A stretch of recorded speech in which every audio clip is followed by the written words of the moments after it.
Sehingga begitulah jasa Ahlul Bait Sayyiduna Muhammad, Duriyat Sayyiduna Muhammad. 17 Agustus masih kita pakai lagunya, merah putih masih kita kibarkan, kemudian daripada lambang Garuda masih kita pakai dan lain sebagainya. Bahkan lambang Garuda lebih tinggi dari foto para pimpinan-pimpinan negara, saudara. Ini menunjukkan bagaimana sepak terjang para habaib di Indonesia itu. Di sini mereka itu berjuang, bukan uncang-uncang kaki, saudara. Mereka berjuang dengan jiwa raganya. Mereka telah mencintai Indonesia, tanah airnya, sehingga tidak bisa dinafikan. Jangan kau pertanyakan bagaimana kecintaan kami para habaib dengan NKRI. Jangan kau ragukan bagaimana kecintaan para kiai dengan NKRI. Jangan kau tanya lagi, jangan kau ragu lagi bagaimana kecintaan, kepatuhan, kesetiaan santri terhadap NKRI. Karena NKRI ini berdiri dari darah para pejuang, para habaib, para kiai dan para santri, saudara. Dalam rangka menyongsong kemerdekaan 1945,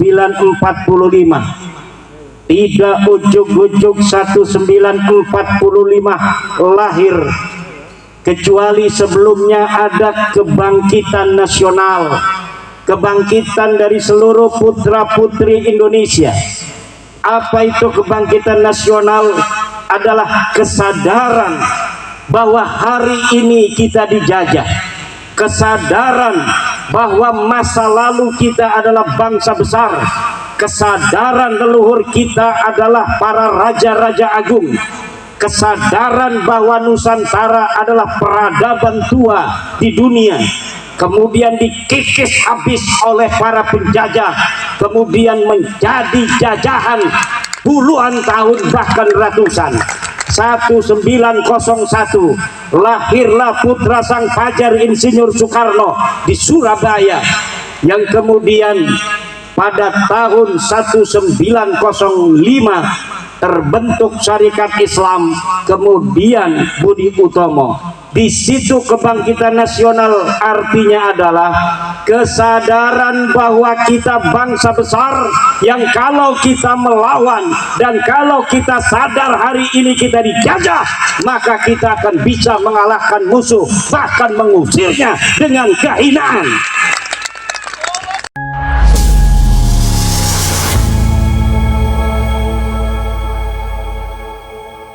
Bumi ini terbaring pejuang Indonesia, proklamator kemerdekaan Indonesia, putra sang fajar, Bapak Insinyur Soekarno. Malam hari ini pengajian juga dalam rangka memperingati Hari Kebangkitan Nasional.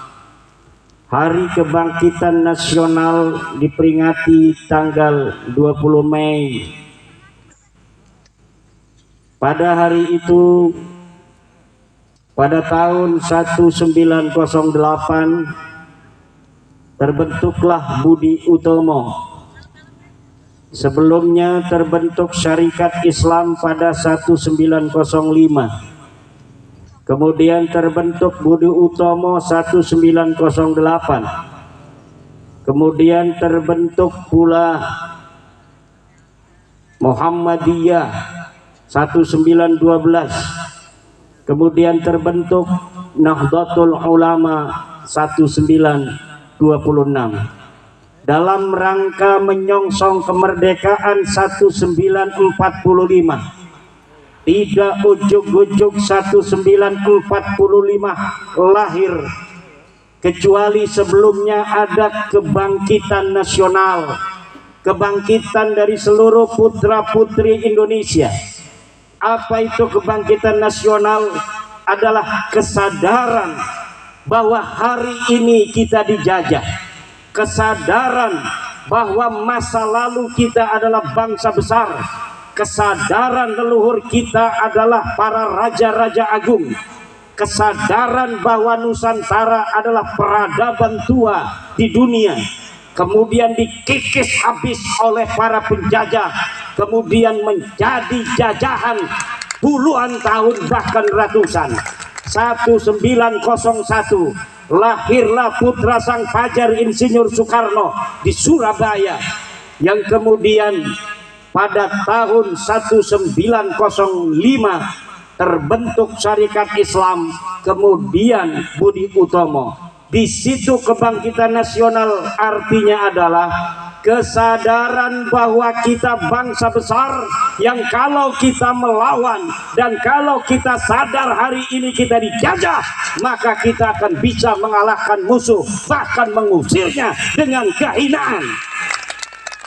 Kenapa hari ini kita tidak bisa untuk berdiri tegak sebagai bangsa besar, bangsa yang memiliki sejarah di masa lalu, bangsa yang telah menjadi sebuah bangsa yang telah menghiasi peradaban dunia dengan Gunung Padang, dengan Borobudur, dengan Prambanan, dengan kerajaan besar Majapahit yang menguasai seluruh Asia Tenggara, dengan Mataram, dengan Demak, dengan Banten, dengan seluruh kerajaan-kerajaan besar di tanah Aceh, di tanah Kalimantan, di tanah Sulawesi, di tanah Maluku, di tanah Papua, di tanah Nusa Tenggara, di tanah Bali, di tanah Madura. Semua putra-putra wayah, putra-putra agung Nusantara lahir sebelum kita dijajah. Kita bangsa besar yang Portugis sangat takut kalau menghadapi bangsa Nusantara.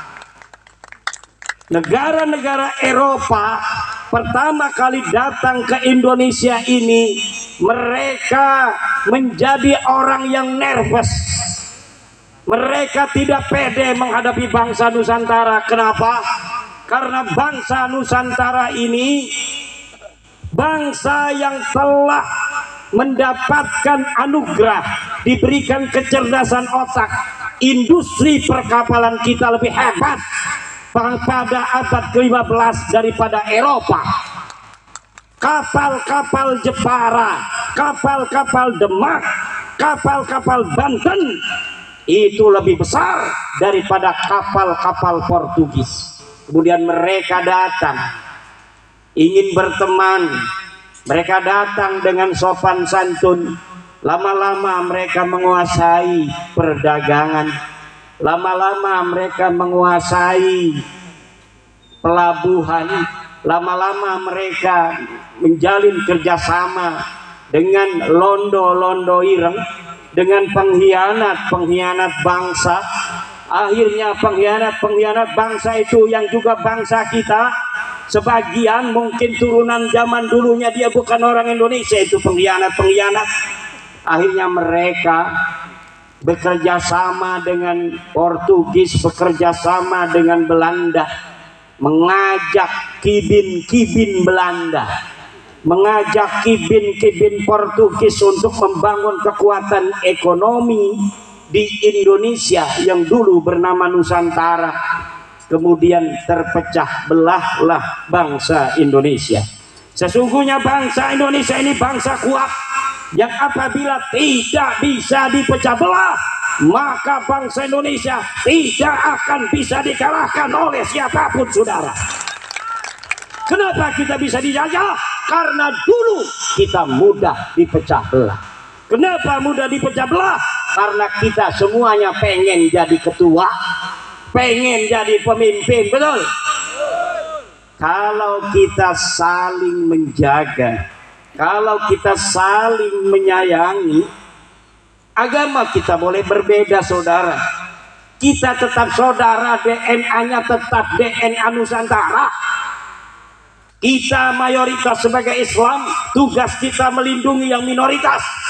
Saudara-saudara kita dari seluruh agama dan kepercayaan yang ada di Indonesia. Hanya dengan itu negara Indonesia akan selama-lamanya hidup tentram, harmonis dalam persatuan ila yaumil qiyamah. Tapi apabila sebuah agama mayoritas dia merasa mentang-mentang ada di negara Indonesia, dengan dia mayoritas, kemudian dia menghina minoritas, dengan dia merasa mayoritas, dia ingin diistimewakan melebihi semuanya, maka kalau itu diteruskan, Indonesia ini tidak akan aman dari perpecahan. Ketua DPW PWILS Jawa Timur baru ngaji selesai. Mangga Kiai. Muhammad. Ini saya tanya saudara, apakah kalian yang hadir di sini dan seluruh bangsa Indonesia dari Aceh sampai Papua, kalian akan tetap ingin tentram seperti ini, dagang enak, tani enak, atau kalian ingin berperang seperti negara-negara lainnya? Jawab. Ingin perang apa ingin tentram? Tentram. Kalau ingin tentram, hal-hal yang bisa memecah belah bangsa Indonesia ini, keangkuhan mayoritas harus dikikis habis, karena dia hanya fata morgana iblis. Bangsa Indonesia ini akan menjadi bangsa besar jika persatuan dan kesatuan kita kedepankan di atas perbedaan agama, di atas perbedaan suku bangsa, di atas perbedaan primordial. Jangan merasa orang Banten lebih mulia daripada orang Blitar. Jangan merasa orang Blitar lebih mulia daripada orang Banten. Semuanya sama di mata polisi. Kita hanya sebagai bangsa yang harus nurut. Kalau lewat lampu merah, tilang semuanya, walaupun punya foto dengan Kapolri. Begitu. Jangan polisi ada tilang, saya Julfikar foto dengan Kapolri, tuh saya foto sama Kapolri. Enggak berani itu polisi lalu lintas, tidak boleh begitu. Saya Julfikar yang kenal dengan Kapolri, dengan para laskar sabilillah yang fotonya dengan saya, di mata hukum semuanya sama. Betul? Tidak boleh saya Julfikar yang punya foto dengan Kapolri dan laskar sabilillah yang foto punya dengan Imaduddin Usman saja kemudian ditilang. Ini ada Imaduddinnya, tilang ini dengan Kapolri, tidak bisa ditilang. Tidak bisa. Di mata hukum Negara Kesatuan Republik Indonesia, dia yang berpangkat tinggi, dia yang DPR, dia yang menteri, dia yang camat, dia yang bupati, dia yang guru ngaji, dia yang laskar, dia yang polisi. Kalau dia melanggar lampu merah, maka dia harus ditilang.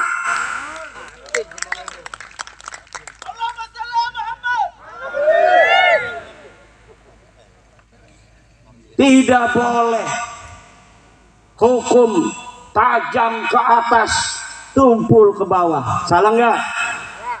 Kebaliknya, tumpul ke atas, tajam ke bawah. Tidak boleh di negara Indonesia ini, betul. Dan Indonesia telah membuktikannya, saudara. Berapa menteri yang ditangkap oleh KPK, betul. Berapa pejabat yang telah ditangkap oleh polisi, betul. Maka kita harus percaya pada penegak hukum kita. Kalau kita berbangsa dan bernegara, aturannya kita harus percaya pada penegak hukum. Kalau kita masyarakat sipil, harus husnuzon terhadap pemerintah, betul. Kalau kita sebagai orang-orang hukum, orang-orang yang berstatus warga negara Indonesia, ya harus patuh terhadap undang-undang negara Indonesia. Jangan udah diputuskan pengadilan kita tidak percaya, sudah ingkrah sampai ke Mahkamah Agung, dia tidak percaya terhadap hukum kita. Ditangkap sama polisi malah ngelawan. Kamu kenapa pakai peci haji? Kenapa nggak pakai helm? Peci haji saya ini, kalau peci haji saya ini, kalau saya jatuh dia tidak pecah, Pak Polisi. Kalau helm dia pecah, tetap itu tidak SNI. Itu yang namanya peci haji, walaupun sakti, dia sudah dikasih hijab nasor, tetap dia tidak SNI. Kalau dia pakai motor harus ditangkap Pak Polisi, walaupun dia pakai peci haji, sorban, ngomong saya ketua DPD PWI Kabupaten Blitar, tangkap aja kalau dia nggak pakai helm. Saya yang perintahkan, wakil ketua umum DPP PWI pusat, kalau ada laskar pakai motor tidak pakai helm, tangkap Pak Polisi. Setuju? Kalau laskar aja ditangkap, apalagi kibin yang memalsukin kuburan, apalagi yang menjaga Nusantara aja. Para laskar sabilillah yang mengembalikan harkat martabat bangsa Indonesia, kalau dia tidak pakai helm maka tetap harus ditangkap. Betul? Apalagi kibin kuburan, nggak ada orangnya dibikin kuburan. Betul? Katanya Habib Ahmad Al-Habsyi wafat 1700, padahal kagak ada sejarahnya, kagak ada orangnya. Apabila ada yang begitu, hancurin apa biarin? Hancurin apa biarin? Hancurin. Tadi Sayyid Zulfikar Asy-Syaibani mengatakan salah satu cara para musuh-musuh suatu bangsa ingin menghancurkan bangsa itu adalah rubah sejarahnya, lalu kaburkan sejarahnya. Orang-orang yang berjuang di bangsa itu kemudian dianggap sebagai pecundang pada masa perjuangan, kemudian dianggap sebagai pahlawan. Ini melongo kenapa? Apakah betul ini telah terjadi di negara kita? Betul apa tidak? Kalau begitu, siapkah kita berjuang menjaga marwah leluhur kita? Siap. Menjaga setiap jengkal tanah Indonesia ini? Siap. Siapkah saudara-saudara laskar sabilillah bantu Prabowo, bantu Gibran untuk menjaga bangsa dan negara Indonesia ini? Siap. Siapkah kalian kalau negara kekurangan tentara, kemudian kalian dijadikan tentara paling depan, ditembak paling dahulu kalah? Siap.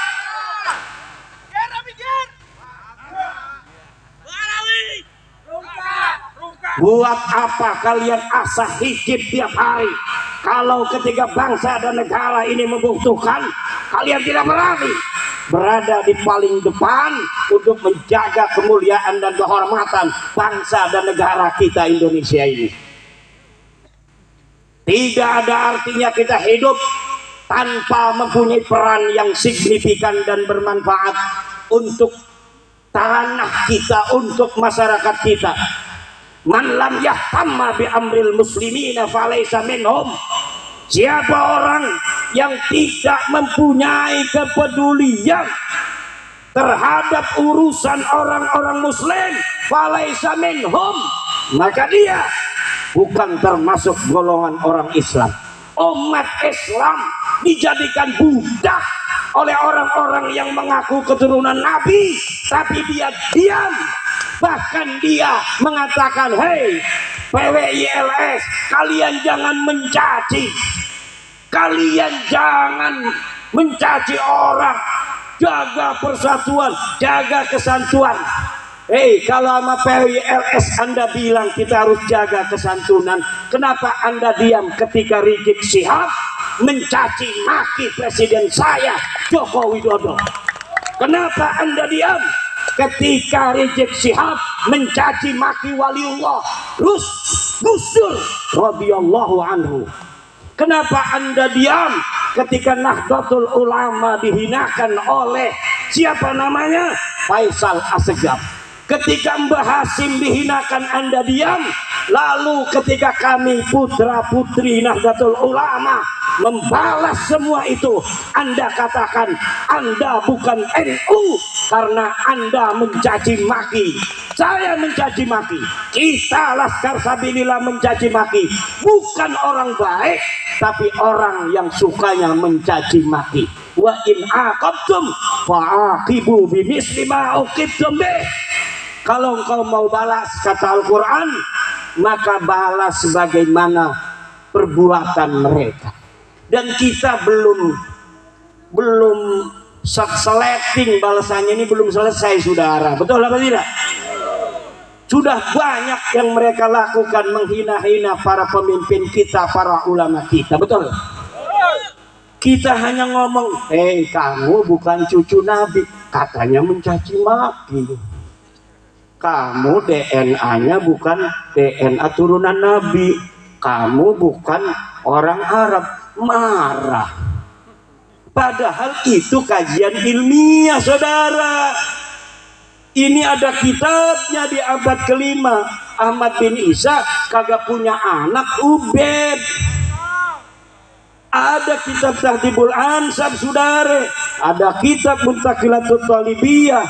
Ada kitab Al-Majdi, ada kitab As-Sajaratul Mubarakah, ada kitab Al-Asili, ada kitab Al-Fahri, kapal sampai itu. Masya Allah.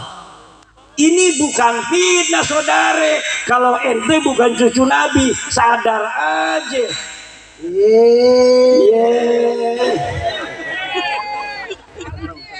Kita kalau ngomong ini nggak ada datanya, nggak biasa. Turunan Wali Songo, bangsa Indonesia berbohong, saudara, nggak biasa. Kita bangsa Indonesia turunan para raja mulia-mulia, para wali, para orang-orang yang bikin Borobudur. Kita orang-orang mulia, tidak biasa berbohong, tidak bisa mencaci sebenarnya. Tapi karena lu mencaci, maka gue caci lu. Kenapa lu mencaci gua diam, gua caci lu marah?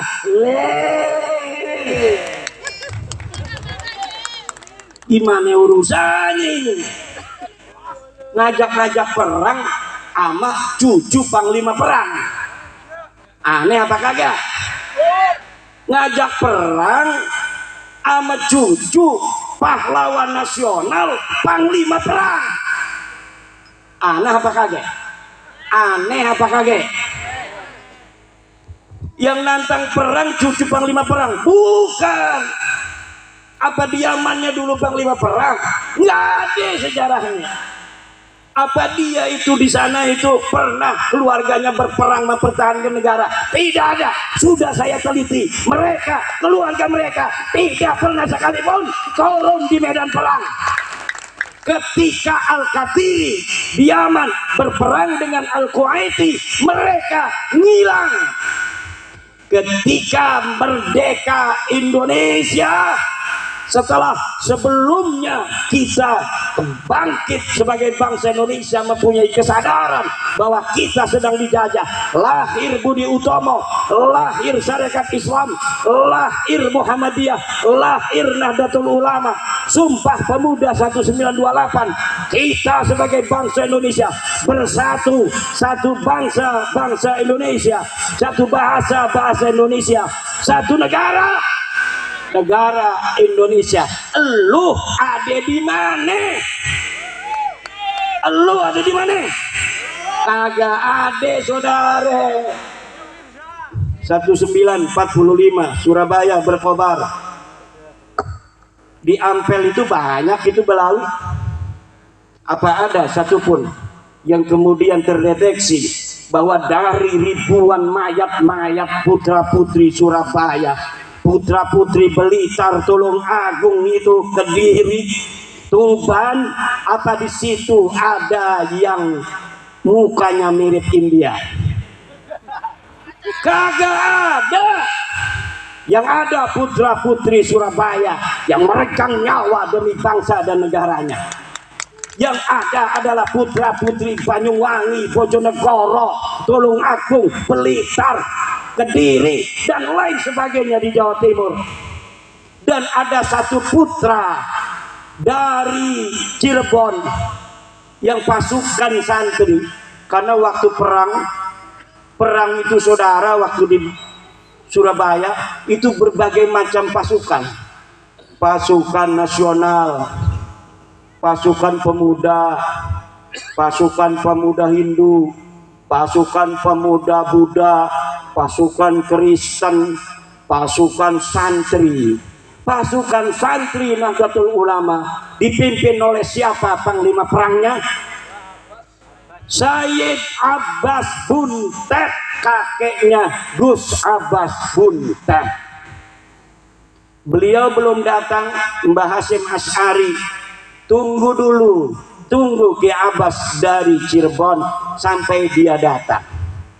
Apakah itu Sayyid Abbas Buntet itu hanya dari obrolan para kiai, para ulama kepada santri, kemudian diberikan ceritanya sampai kita hari ini? Tidak, saudara.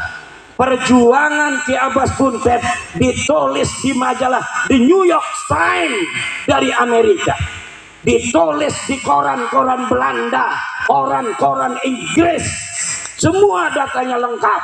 Tidak boleh seorang pahlawan kemudian dia dijadikan pahlawan sebagai pahlawan nasional, pahlawan kemerdekaan tanpa ada data satupun yang bisa dipertanggungjawabkan. Tidak boleh pahlawan nasional diangkat hanya karena anaknya jadi menteri sosial. Tidak bisa. Tujuh, putra putri Blitar tanggung jawab. Saya udah pakai keris begini. Kerisnya ada ininya, ya bukan sembarangan ini keris ada ininya. Ini ada ceritanya, saudara. Cerita leluhur-leluhur kita masa lalu. Ketika masih masa kerajaan, menyebarkan Islam masing-masing. Joko Tingkir menyebarkan Islam, Raden Patah menyebarkan Islam dengan anaknya Trenggono. Di sana Sunan Gunung Jati menyebarkan. Kemudian ada kerajaan-kerajaan, kadang-kadang politiknya berseberangan. Aryo Penangsang, Pangeran Hadiri, sama-sama tujuannya, kadang-kadang ada salah paham.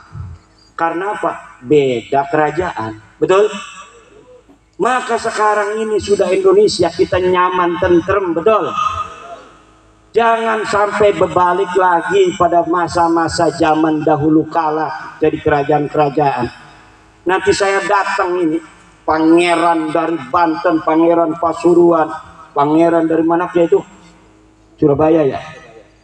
Nanti kalau ke Blitar disangkain orang asing pakai visa. Betul apa tidak? Kalau kita bisa dipecah belah, misalnya nih orang musuh, Blitar kerajaan sendiri.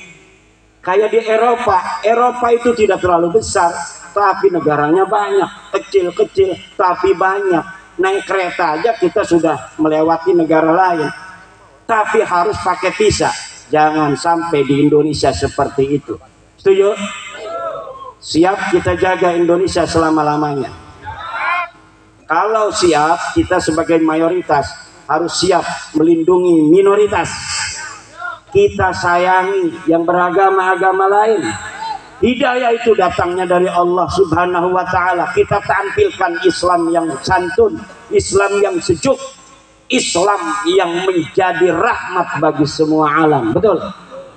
Coba lihat di negara lain, sudah perang, bos. India sama Pakistan udah perang. Berani kagak nanti perang ngajak-ngajak perang. Mendingan kita menjadi bangsa yang santun, bangsa yang harmonis, saling menyayangi. Jangan lagi bohong-bohong aku cucu Nabi. Betul? Ente bukan cucu Nabi, ini sudah mustahil ente cucu Nabi. Dari mana aja ente bawa nakib-nakib dari luar negeri, suruh ngomong nasab ente para habaib itu soheh. Orang Indonesia sudah paham semua, sudah baca buku saya, ulama Nusantara menggugat nasab palsu. Datanya sudah qat'iyyud dilalah, sudah tidak bisa lagi ada celah untuk menjawab daripada terputus, dan sudah qat'inya bahwa Ba'lawi bukan keturunan Nabi. Tidak mungkin bisa untuk diganggu gugat lagi. DNA ente bukan orang Arab, pokoknya bukan orang Arab aja. Udah jelas kalau orang Arab J1, ente bukan J1. Jangan ngaku-ngaku lagi di YouTube kita para habaib turunan Rasulullah. Malu. Ini yang nonton sambil nyengir-nyengir sendiri, agak punya malu lu. Nah ini yang terjadi. Polisi-polisi, para penegak hukum yang dulu, wah ini ada merkosa 31 anak nih, tapi ada al-habsinya. Ini cucu Nabi, jangan. Mungkin dulu itu mungkin ada sungkan-sungkan. Sekarang jedorin aja ke tembok. Tujuh apa enggak? Bukan cucu Nabi, udah jelas. Siapa yang tanggung jawab? Imaduddin Usman Al-Bantani, putra Nusantara asli, yang akan bertanggung jawab di hadapan Allah Subhanahu wa taala bahwa habaib itu bukan keturunan baginda Nabi besar Muhammad sallallahu alaihi wasallam. Dan di sana nanti akan didampingi oleh Sayyid Zulfikar dan Kiai Ismail. Jangan takut. Ini kesepuhan ini Masya Allah luar biasa. Di mana saja kegiatan PWI, kalau beliau lagi ada waktu, beliau hadir sampai ke Kresek, kampung saya. Masya Allah. Ini namanya Sayyid Syarif Ismail, kesepuhan Nahdlatul Ulama di Surabaya.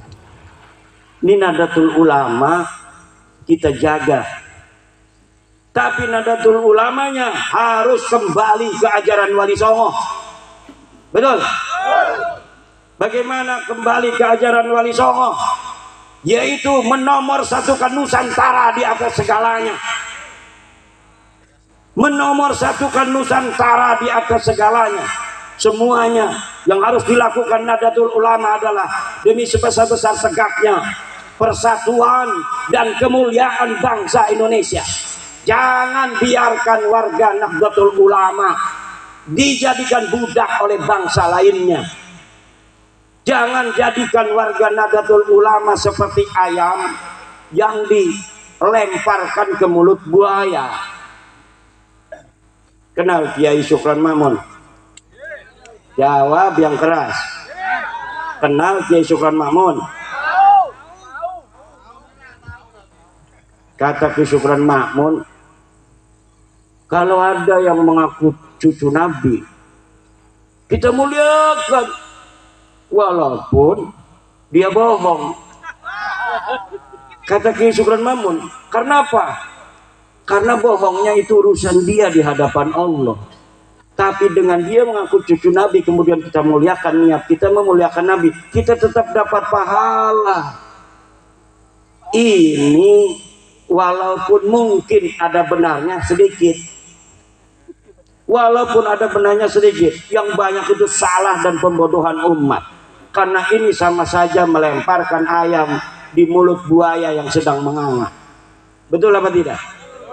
Udah tahu buaya dilemparin ayam, dimakan. Ini kalau misalnya warga-warga umat Islam, kiainya ngomong begitu, nanti umatnya ini jadi salah tingkah, bahkan salah kaprah. Kalau dia bisa masih memilah, tapi kalau umat kalau sudah dengar begitu, kalau dia mungkin saja tidak akan didawir, tapi kalau di bawah mereka berani mendawir. Betul apa tidak? Kenapa? Karena kata-kata menghormati bagi mereka artinya dawir. Kata-kata menghormati bagi mereka adalah budak. Dan kita bukan budak, kita turunan raja. Ente turunan siapa? Turunan saya, leluhur saya adalah Raden Wijaya, penguasa dari Majapahit. Ente turunan siapa? Ane turunan Prabu Siliwangi. Ada batunya, batu tulis, jelas sanadnya, jelas dalilnya, jelas datanya. Ente turunan siapa? Pak Mukodam. Mana datanya Pak Mukodam pernah dilahirkan di atas dunia? Kagak ada. Tapi wajib dihusnudon. Nggak mau kita. Nggak ada datanya, kita wajib husnudon. Kita bangsa Indonesia, bangsa besar, kebangkitan nasional 20 Mei. Jaga seluruh bangsa Indonesia. Kita jaga pemimpin-pemimpin kita. Tidak boleh lagi hari ini sampai masa depan ada orang bukan putra Nusantara berani mencaci maki presiden dan wakil presiden kita. Setuju? Kenapa? Karena kemuliaan presiden dan wakil presiden adalah kemuliaan kita sebagai bangsa dan negara. Sengaja itu mereka membuat pemimpin-pemimpin kita hina dina, agar di mata orang-orang awam hanya mereka yang dianggap mulia. Mulai saat ini kita jaga kiai-kiai kita, kita jaga pemimpin-pemimpin kita, kita jaga presiden kita, kita jaga daripada menteri-menteri kita, polisi kita, tentara kita. Jangan sampai orang-orang yang bukan putra-putri Nusantara numpang hidup di Nusantara, kemudian mereka menginjak harkat martabat saudara-saudara kita yang diberikan oleh Allah amanah sebagai pemimpin-pemimpin kita. Wallahu huwal muwaffiqu ila aqwami thariqin. Wassalamualaikum warahmatullahi wabarakatuh. Untuk doa, tadi saya diminta doa, tapi karena sudah hadir kiai kita dari Malang, ketua DPW PWI Jawa Timur, Kiai Haji Syekhur Rijal, maka saya minta Kiai Syekhur Rijal untuk membaca doa. Kepada beliau kami persilakan.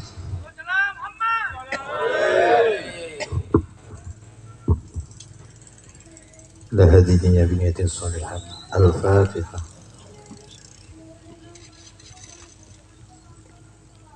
Allahumma salli wa sallim ala sayyidina Muhammad wa ala alihi wa sahbihi. Alhamdulillahi rabbil alamin.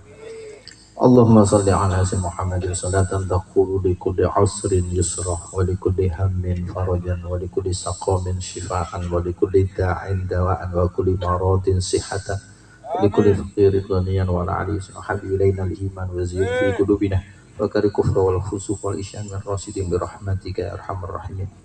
Allahumma aikid qulubal ulama wal awliya wal zu'ama wal muslimin wal mu'minin min naumi ghaflatin wal amiq wahdim ila sabili rasad. Allahumma ya hayyu qayyum ahizbullah hayatan kamila waj'al afidatan minan nas tahwa wa suqwatan ghalibatan ala kulli batilin wa dhalimin wa su'in wa fahisin la'allahum yattaqun innahum manaqribu mujibun muhid. Allahumma ahyi jamiyatana PWI LS hayatan thayyibatan ila yaumil qiyamah, hayatan thayyibatan ila yaumil qiyamah, hayatan thayyibatan ila yaumil qiyamah. Allahumma asli lana udhama irana wa nazil an ta'aliki bi khairika khawatirna wa firlana ya Allah wa likama rabbina wa jami'il muslimin innaka ala kulli syai'in qadir. Allahumma kasif kulli kurbatin wa yamujib kulli da'watin jabir kulli kasirin wa sim kulli najwa hadir kulli balwa wa yamma nasi wahid ya sahiba ya Allah nas'al taqifa fi kulli min hubbaka hatta kutsal wa sibakan taj'alan farjan makhrajan fa anta rahimna ya Allah ya arhamar rahimin. Allahumma farrij humumana waqdi hajatina bi haqqi awliya'i tis'ah wa bi karomati awliya'i tis'ah wa bi sirri awliya'i tis'ah wa bi fadilati awliya'i tis'ah wa bi barakati awliya'i tis'ah ya Allah ta'ala unsurna 'ala al-ajal ya Allah ya Allah ya Allah ya Rasulullah ya Rasulullah, ya awliyaillah, ya wali Allah, ya wali nuqaba, ya wali ruqaba, ya wali nujaba, ya wali abdal, ya wali autad, ya wali aqtab, ya wali ghazi wal ahyad, ya rasul dark, ya sekolah qutb rabbani sumadani, ya muhyiddin sya'abdul qadir al-jilani, antasibul jalala jalalata Muhammad Muhammadun jalalu wa antasibul haibah haibata Muhammad Muhammadun haibatu antasibul fadilah fadilata Muhammad fadilatu antasibul karomah karomata Muhammad karomatu antasibul syafa'ah syafa'ah syafa'atu antasibul ijazah ijazata Muhammad Muhammadun ijazatu wa antasibul wasilah wasilata Muhammad Muhammadun wasilatu wa inna natawassalu bika wa bika rahmatika wa bi barakatika wa bi suratil ghurasika ala muridini wa dunya wal akhirah ya khairal wara ya hiyasal wara ya hiyasal mustaghis ya hiyasal mustaghis aghithna fi qadi hajatina hadi fi qadi hajatina hadi fi qadi hajatina hadi min dunya wal akhirah bi rahmatika ya arhamar rahimin rabbana atina bil ladunka rahmah lana min amrina rasyada rabbana atina fid dunya hasanah wa fil akhirati hasanah wa qina adzabannar wa adkhilna al jannata ma'al abrar ya aziz ghafar ya rabbal alamin wa sallallahu ala sayyidina Muhammad wa ala alihi wa sahbihi subhana rabbika rabbil izzati amma yasifun wa salamun alal mursalin walhamdulillahi rabbil alamin bisirril fatihah. Sadaqallahul azim, sadaqallahul azim. Acara demi acara telah terlaksana dengan lancar.